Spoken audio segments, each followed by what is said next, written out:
मराठी भाषेत संवाद आणि सौजन्यपूर्ण वर्तन. श्रीरामपूरच्या RTO चालक प्रशिक्षण कार्यशाळेला मोठा प्रतिसाद.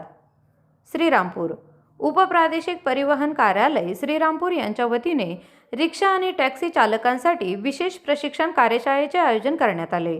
या कार्यशाळेला श्रीरामपूर तालुक्यातील नेवासा, संगमनेर, शिर्डी, कोपरगावचे चालक मोठ्या संख्येने उपस्थित होते. चालकांकडून उत्स्फूर्त आणि मोठा प्रतिसाद मिळाला.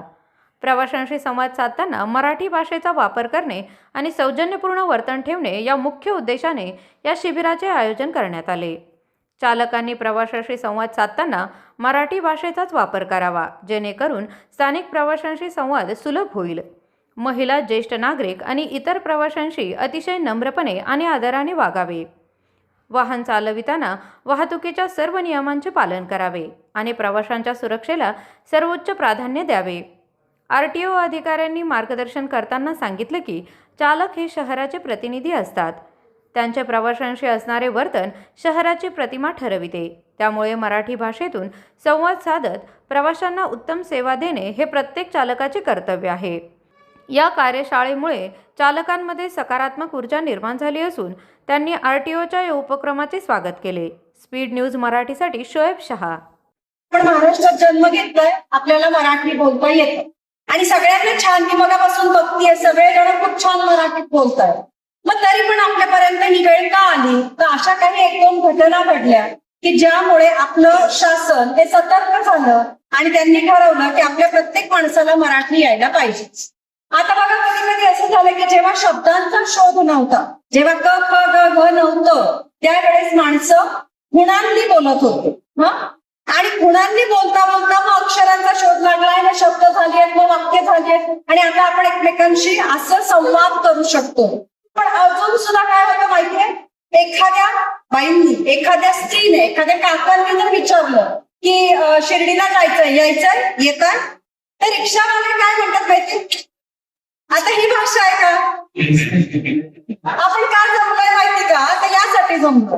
मीटर आहे, काही काय म्हणता, मीटर कशाचं काय आहे, ते मीटर नाही असं बोलायचं नाहीये. म्हणजे आपण ट्रेनिंग कशाचं घेतोय? तर खरं पाहायला गेलं तर मराठीचं घेतोय.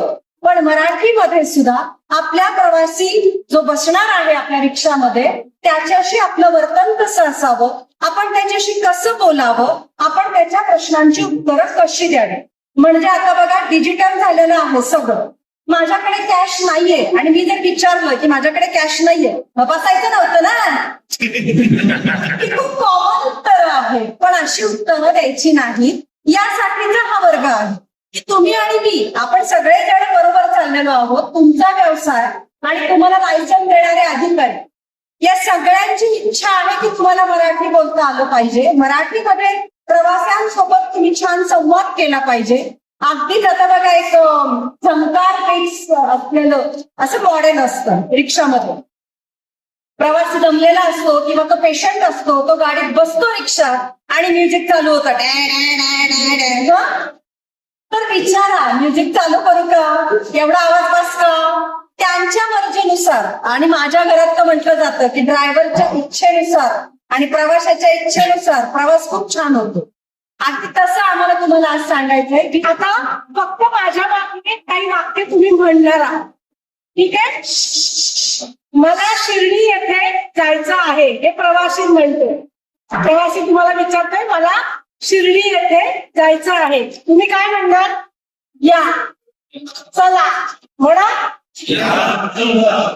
Very good. कृपया जरा सावकाश चालवा, प्रवासी म्हणतो. मी म्हणणार, चिंता करू नका.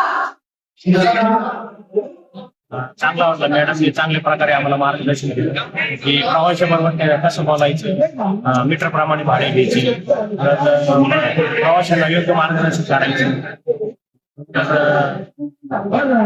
प्रवाशांना उद्धटपणे बोलू नये, अशी चांगली मराठीमध्ये मार्गदर्शन केलेलं आहे.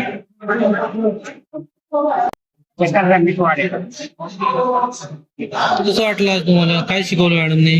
मॅडमनी जे नियम पाहिजे ते नियम शिकवले. दूरवर चालायचं म्हणल्यावर त्या नियमानुसार चालायला पाहिजे. हे योग्य वाटलं. मॅडम जे बोलले ते आम्हाला एक पटलंय. अजून काय शिकवलं?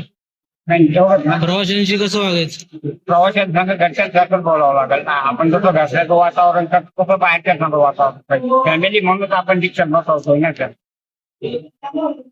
ठीक. मराठी भाषेसंदर्भात प्रोग्राम जाहीर केला होता कार्यशाळेचा. तो अत्यंत यशस्वीरित्या पार पडलेला आहे. मॅडम आणि सरांनी व्यवस्थित ट्रेनिंग आम्हाला सगळ्यांना दिलेला आहे.